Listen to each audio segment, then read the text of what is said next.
Well, let's talk about that concept of people having opinions on everything you do and getting involved in your private life, which is not totally their business. But there's one revelation after another in your book. And what you shared about Fergal, Finn Balor, was obviously personal. From afar, we were always led to believe he was your trainer and you're strictly friends. But you explain in detail that your relationship was much more intimate, to the point he was your first real love and broke your heart leaving for Japan. Besides the fact that it's none of our business, was there any reason you guys kept that secret? Did you or he have any reservations about sharing those details now? I actually thought it was common knowledge. No, everyone. I mean, I double checked because I was like, am I the only one who didn't know this? And no, it wasn't the So case. one of my friends pointed that out to me after I'd written it and sent it in, and I gave him a copy to read, and he was like, "Oh, just be aware that this is gonna." And I was like, "Did everybody not know that?" And he was like, "No." And I was like, "Oh, all right, I just definitely live in my own little world in that regard."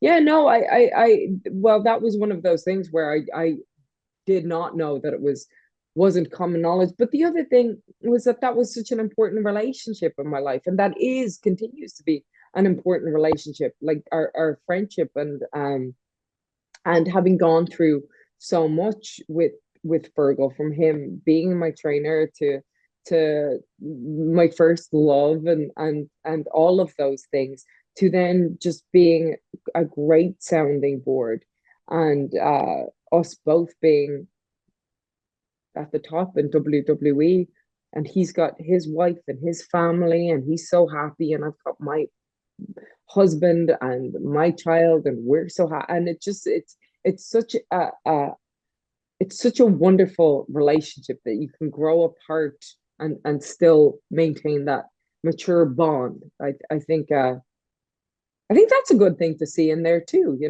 Oh, that not absolutely.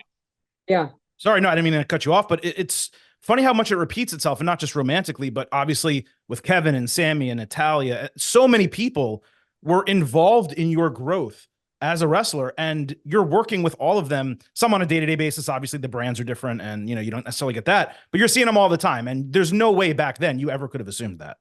No, but it's no, absolutely not. Well, maybe. Like, I always knew Fergal was going to be a huge star. And Sammy and Kevin, because they were both so great. And Natalia. Yeah, no, to be fair, I could have seen it I all meant that happening. all of you would be working together, though. The fact that you're all in Yeah, the same company doing the same, thing together, that's pretty crazy. yeah, it's really cool. But it's like we, I, they're like brothers to me, like, and Maddie is like a sister to me. We're all so close because I think when you've gone through that and you've known each other from a past life, there's an extra special bond. But like, uh I look at Sammy and his wife as some of my best friends, and Kevin the same, and like uh Sammy's son and my daughter are best buds too, and that's very cool. Like, they love hanging out with each That's cool. other. They play so well together. So like, anytime we get to be in the same city together, it's just it's great. It's great.